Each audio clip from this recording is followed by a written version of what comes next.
llegamos ya al encuentro número 13 de política peronista, desarrollando el programa de la Escuela Superior Peronista. Programa que vamos a recordar una vez más, que tenía 4 secciones. La primera, conducción política dictada por el general Perón. La segunda sección, historia del peronismo, dictada por Evita, o sea, la mística del movimiento nacional. La tercera sección es la que estamos tratando de desarrollar con ustedes, era los principios básicos de la doctrina peronista, que constaba además de los principios generales de las 20 verdades, la definición, etcétera, de filosofía peronista, sociología peronista, economía peronista y la materia que hoy estamos compartiendo con ustedes, política peronista. Política peronista que pretende ser la teoría que explica el principio fundamental político peronista de la soberanía política. Recordamos siempre en todos los encuentros el lema de esta materia, que por otro lado es la verdad número 15 del justicialismo peronista. Como doctrina política, el justicialismo realiza el equilibrio del derecho del individuo con el derecho de la comunidad. Y hoy vamos a empezar el capítulo 7 de política peronista, que se refiere a la República Federal Peronista. Y hoy vamos a ver solamente la primera parte. Siempre recordando el esquema general de la doctrina peronista en lo referido al principio fundamental político de la soberanía política, que es lo que fundamentalmente queremos, mejor dicho, a lo que queremos contribuir para su comprensión. Este esquema general que implica en primera instancia respetar la soberanía de los ciudadanos, o sea, los derechos de los ciudadanos; en segunda instancia respetar la soberanía del pueblo, o sea, la democracia, que es lo que vimos en el capítulo 6, y respetar la soberanía de la nación, o sea, la libre determinación de los pueblos, que seguiremos viendo. Hoy entonces comenzaremos con el capítulo 7, o sea, nos vamos a referir a la República Federal Peronista. República Federal Peronista. Y veremos el tema 1 en sus 5 apartados. El tema 1 que se refiere a las instituciones republicanas según la República Federal Peronista. Y vamos a ver entonces la elegibilidad de los gobernantes, la periodicidad de las funciones de gobierno, la responsabilidad de los gobernantes, la publicidad de los actos de gobierno y la separación de los poderes del Estado como las instituciones republicanas de la República Federal Peronista. Y mañana, si Dios quiere, vamos a ver las funciones del poder, o sea, el ejecutivo, el legislativo y judicial. Y el tema 3, el federalismo peronista. Empezamos entonces con el tema 1, referido a las instituciones republicanas, que es lo que vamos a ver hoy, o mejor dicho, lo que vamos a compartir hoy con ustedes. Nuestra Constitución establece para la nación argentina la forma republicana de gobierno. La república es una forma especial de la democracia, caracterizada por determinados requisitos cuya presencia es esencial para la existencia de este régimen republicano. Vale decir que la república supone el sistema democrático más algunas características especiales. Características especiales. Luego de haber considerado en el capítulo anterior el concepto de democracia peronista, estudiaremos en este las notas que tipifican a la República, refiriéndolas concretamente a nuestra organización constitucional.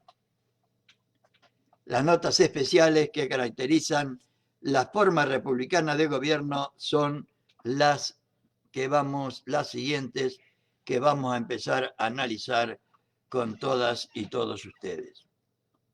Primero, la elegibilidad de los gobernantes. Elegibilidad de los gobernantes. El pueblo no gobierna directamente, sino por intermedio de representantes que él libremente elige. Es la norma consagrada en el artículo 14 de la Constitución que dispone: el pueblo no delibera ni gobierna sino por medio de sus representantes y autoridades creada por esta Constitución, cuya violación es sancionada en la segunda parte del mismo artículo. Toda fuerza armada o reunión de personas que se atribuya los derechos del pueblo y peticione a nombre de éste comete el delito de sedición. Entonces, la primera institución republicana consiste, pues, en que las autoridades y el gobierno sean realmente representantes del pueblo. Y Perón lo dice así: el alma de los pueblos no suele ser a veces el alma de los gobiernos, como tantas veces nos ha pasado a nosotros y como hoy seguramente está pasando, especialmente en nuestra querida patria grande. Dichosos los pueblos que tienen gobiernos que saben interpretarlos vibrando su corazón y su espíritu con la misma intensidad que la de su pueblo. Dichosos los pueblos que en esa interpretación se sienten comprendidos, y desgraciados los gobiernos que no suelen templar su alma al unísono con la de sus pueblos, porque han roto el contrato bilateral entre pueblo y gobierno. Están destinados al fracaso los gobiernos que no representan ni interpretan a su pueblo. Es así nomás. Y esto lo dijo Perón el 19 de abril de 1948. Para elegir a sus representantes, el pueblo dispone del sufragio. El pueblo dispone del sufragio. La elección popular es en la República el origen y el único título legítimo de todas las autoridades de la nación. Repito, la elección popular es en la República el origen y el único título legítimo de todas las autoridades de la nación. La única excepción constitucional en nuestro país son los miembros del Poder Judicial, cuyo nombramiento ha sido excluido del régimen electoral en razón del carácter apolítico y eminentemente técnico de las funciones que deben desempeñar. Desgraciadamente, no, sobre todo en los últimos 4 años, esta razón de carácter apolítico de los jueces brilló por su ausencia. La Constitución Nacional determina que los miembros de la Suprema Corte de Justicia y demás tribunales de la Nación sean designados por el Poder Ejecutivo con acuerdo del Senado, lográndose con este sistema colocar al Poder Judicial por encima de las luchas y las divisiones electorales. Debería estar por encima de las luchas y las divisiones electorales, cosa que lamentablemente no estuvo sucediendo, por lo menos en los últimos 4 años, desde 2015, 10 de diciembre de 2015 al 10 de diciembre de 2019. La Constitución de 1853 había dispuesto que la elección de presidente y vicepresidente de la Nación, así como la de los senadores nacionales, no se hiciese directamente por el pueblo, la votación indirecta, sino que éste designase electores, es decir, un grupo reducido de ciudadanos que, reunidos en colegio, tendrían a su cargo decidir acerca de la sucesión presidencial, como sucede todavía actualmente en los Estados Unidos. Y el actual presidente de los Estados Unidos, si mal no recuerdo, perdió las elecciones por más de 2 millones de votos y después salió elegido en el colegio electoral. Este sistema, que suponía falta de cultura y madurez política en el pueblo,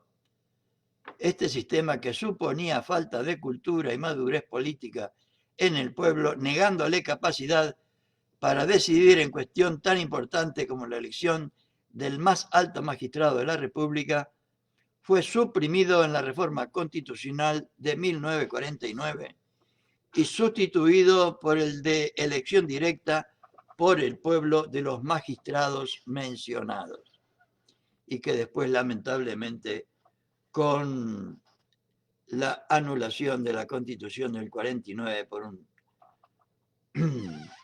mísero decreto, creo que en 1957, fue puesto nuevamente en vigencia.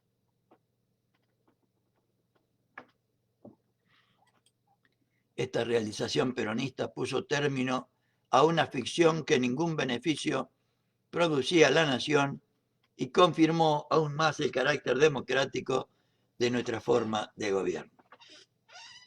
Y Perón lo decía de esta manera ante la Asamblea Legislativa el 1 de mayo de 1950. Discurso que recomiendo efusivamente su lectura a todas y todos los compañeros y compañeras, y ustedes lo pueden encontrar en mi página web peronistakirchnerista.com, en un libro, entre los libros de PDF que yo tengo ahí, que se llama Los mensajes de Perón, que son los mensajes del 46 al 52, y también he puesto ahí el de 1953. Todos son importantes, pero el de 1950 es apoteótico. Hemos afianzado el sistema republicano y representativo por la sanción constitucional de un viejo y acariciado anhelo de nuestro pueblo: la elección directa de presidente y vicepresidente de la nación, así como de los senadores nacionales. Vamos a ver el tema 2 referido a la periodicidad de las funciones de gobierno. Otra característica republicana de la República Federal Peronista. El ejercicio de las funciones de gobierno es periódico, es decir, dura el lapso determinado previamente por la Constitución Nacional. Esta fija en 6 años dicho periodo para el presidente, vicepresidente de la Nación, y para los diputados y senadores nacionales, renovables estos últimos por mitades cada 3 años. Recordemos una vez más que este texto corresponde a los últimos meses de 1954, donde estaba en plena vigencia la Constitución peronista de 1949, que había establecido los 6 años de gobierno para el presidente, para los presidente, vicepresidente, diputados y senadores, que se renovaban solamente todos cada 3 años. El Poder Judicial es, en la organización del Estado, el único cuyos integrantes son inamovibles, cosa que estamos, por suerte, tratando de rever en la República Argentina, permaneciendo en sus cargos sin límite de tiempo mientras dure su buena conducta. Esta excepción se debe a la naturaleza propia de la función judicial y además tiende a asegurar en la práctica la separación del Poder Judicial con respecto a los otros 2 poderes del Estado. Su conveniencia es aún mayor en nuestro sistema que concede al Poder Judicial el control constitucional de las leyes. Si no se hubieran politizado los jueces, todo debería ser como aquí se dice, pero lamentablemente, y sobre todo en los últimos tiempos, no ha sido así. La reforma constitucional del 49 ha simplificado el sistema de renovación periódica de las autoridades establecido por la Constitución anterior. En efecto, esta fijaba periodos diversos para el presidente y vicepresidente de la Nación, 6 años, para los diputados, 4 años, y para los senadores, 9 años. Y además prohibía la reelección inmediata de los primeros. Multiplicaba así innecesariamente el número y la frecuencia de los comicios, con los perjuicios consiguientes para la obra de gobierno y para la vida normal de la nación. Yo comparto esta idea, pero no es tan importante eso. En la actualidad, todas las autoridades mencionadas duran 6 años. La actualidad es 1954. Duran 6 años en sus funciones, siendo las cámaras del Congreso renovables por mitades cada 3 años. Como debería ser, ¿eh? Como debería ser. Por lo menos como me gustaría a mí que sea, ¿no? Vamos a ver entonces el tema 3, referido a la responsabilidad de los gobernantes en la República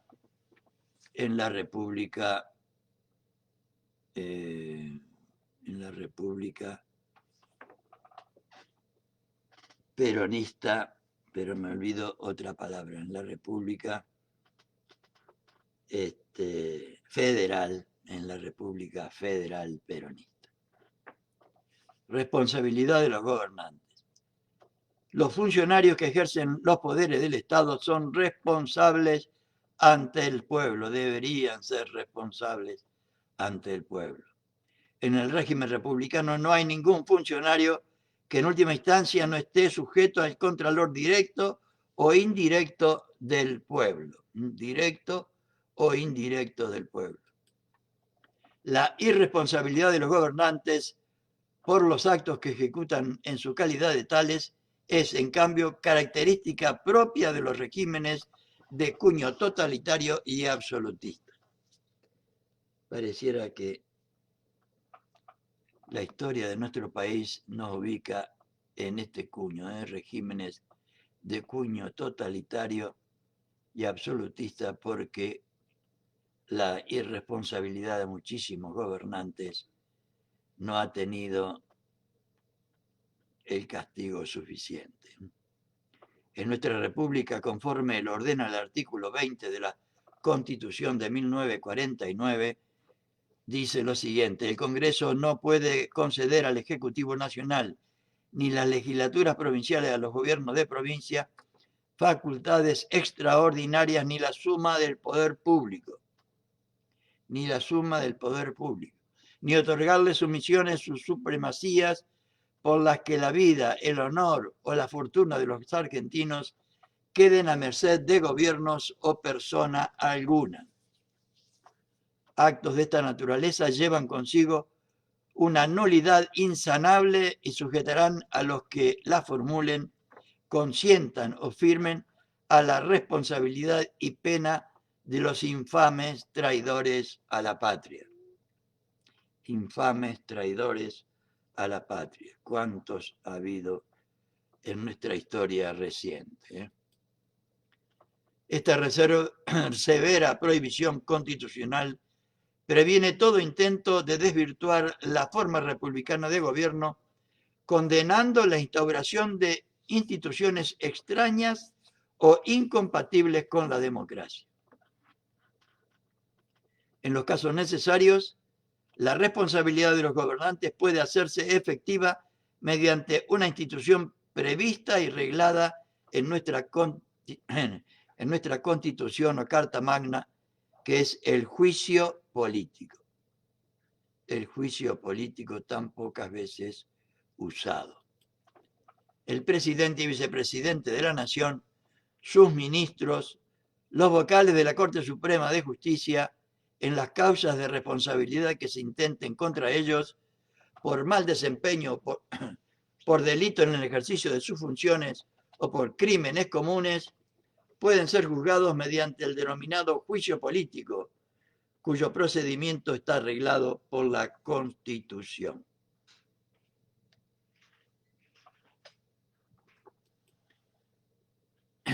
Y el artículo 46 de la Constitución del 49 dice lo siguiente: solo la Cámara de Diputados ejerce el derecho de acusar ante el Senado al presidente, vicepresidente, sus ministros y a los miembros de la Corte Suprema de Justicia de la Nación en las causas de responsabilidad que se intenten contra ellos por mal desempeño o por delito en el ejercicio de sus funciones, por crímenes comunes, después de haber conocido en ellos y declarado haber lugar a la formación de causa por mayoría de 2/3 partes de sus miembros presentes. Y el artículo 52 agrega: al Senado corresponde juzgar en juicio público a los acusados por la Cámara de Diputados, debiendo sus miembros prestar juramento para este acto. Cuando el acusado sea el presidente de la Nación, el Senado será presidido por el presidente de la Corte Suprema. Ninguno será declarado culpable sino a mayoría de 2/3 de los miembros presentes. Los alcances de la sentencia dictada son precisados por el artículo 53. Su fallo no tendrá más efecto que destituir al acusado, aún declararle incapaz de ocupar ningún empleo de honor, de confianza o a sueldo de la nación. Pero la parte condenada quedará, no obstante, sujeta a acusación, juicio y castigo conforme a las leyes ante los tribunales ordinarios.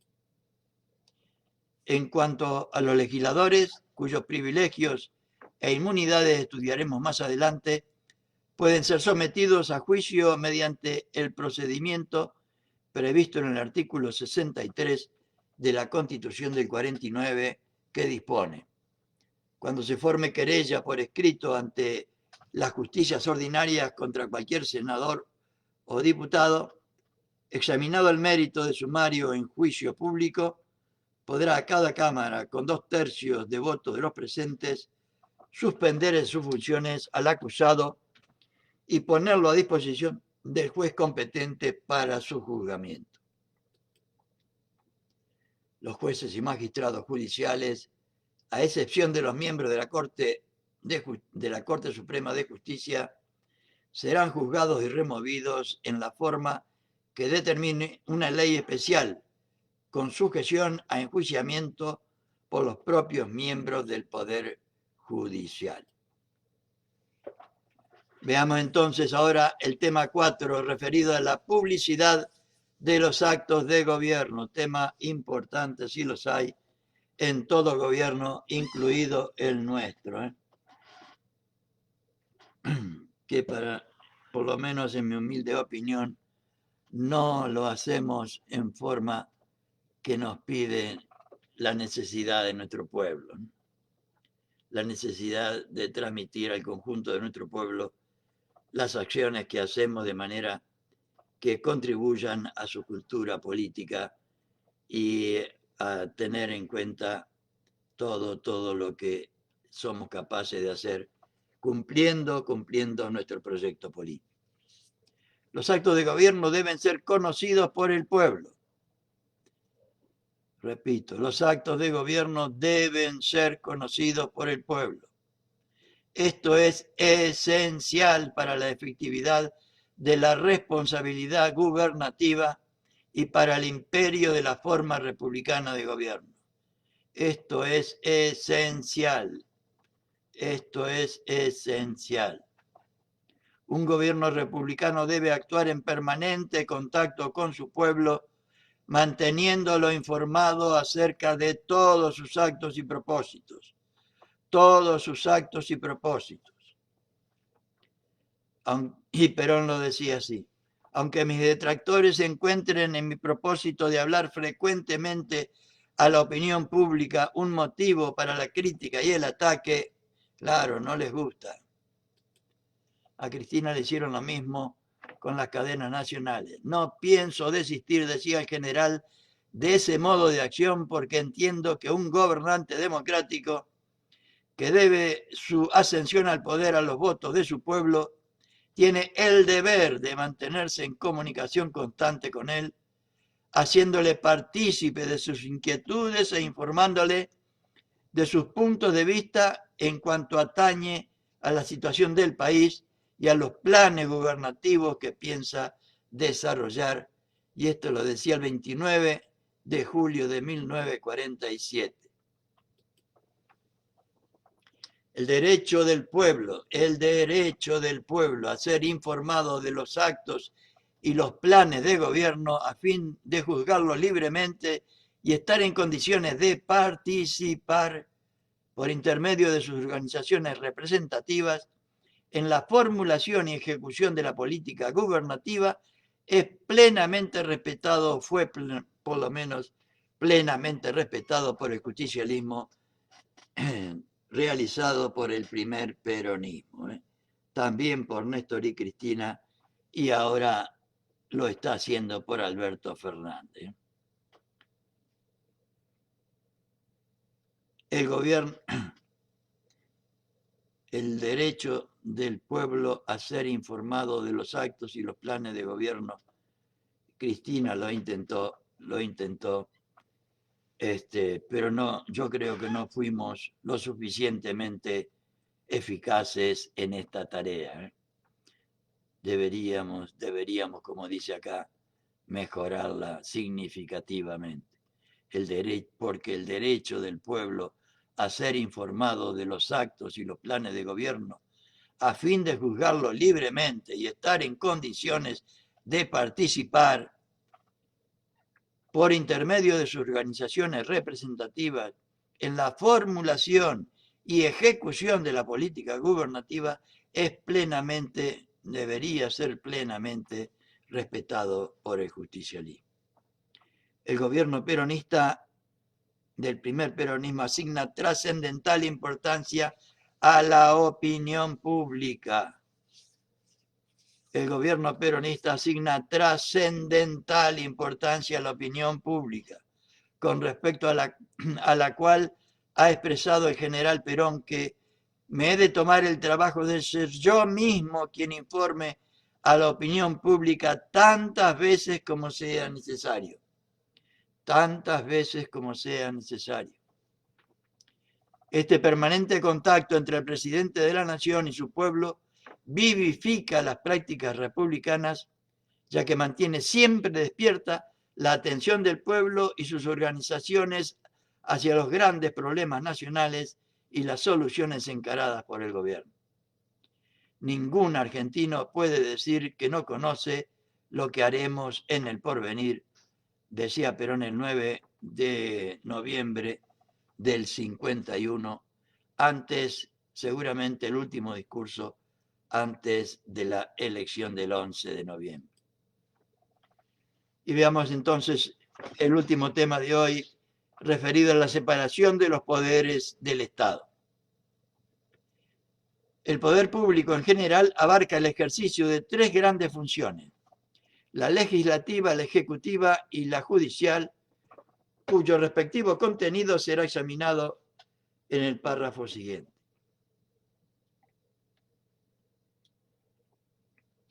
Estas funciones, que en los regímenes absolutistas se concentran en las manos de un solo hombre o de un solo organismo, en el sistema republicano son confiadas a organismos distintos y separados, llamados poder ejecutivo, poder legislativo y poder judicial. De esta manera, la República se precave contra la tiranía, estableciendo una serie de autolimitaciones y contrapesos entre los tres poderes públicos. La competencia de cada uno de estos poderes abarca, con carácter propio y exclusivo, una función, vedándosele el intervenir o decidir en los asuntos o empleando los recursos correspondientes a los otros poderes. Los sistemas republicanos en vigencia en el mundo han estructurado de diversa manera la competencia asignada a los poderes del Estado y las relaciones que entre estos se establecen. Algunos dan preeminencia al poder legislativo sobre los demás, reduciendo al poder ejecutivo a una categoría secundaria, mientras otros, por el contrario, fortalecen las atribuciones del poder ejecutivo sin desmedro de las facultades que tradicionalmente corresponden al legislativo. Los constituyentes argentinos de 1853, con exacto sentido de la realidad, nos dieron un régimen de gobierno tan adecuado a las necesidades e idiosincrasia de nuestro pueblo, que aún hoy en sus aspectos sustanciales continúa rigiendo la vida de la nación después de prácticamente un siglo. La reforma constitucional de 1949 no ha innovado en efecto, sino en muy pocas cuestiones, en la segunda parte de nuestra Constitución Nacional, que se refiere a las autoridades de la nación.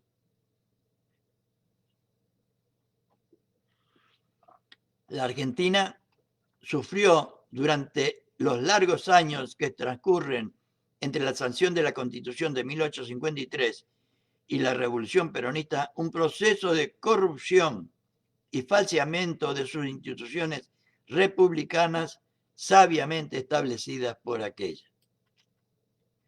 La base en que se asientan todas estas instituciones, el sufragio popular, habíanse convertido en una farsa cuya continua y cada vez más desembosada repetición laceraba profundamente las entrañas de la patria. Esa corrupción electoral que vimos días anteriores produjo gobiernos que no representaban en modo alguno la auténtica voluntad del pueblo argentino, como nos pasó tantas y tantas veces en nuestra historia. Otras voluntades y otros intereses les otorgaban el poder y les permitían permanecer en él, y no la voluntad popular expresada libremente en los comicios. Y Perón lo decía así el 1 de mayo ante la Asamblea Legislativa de 1952.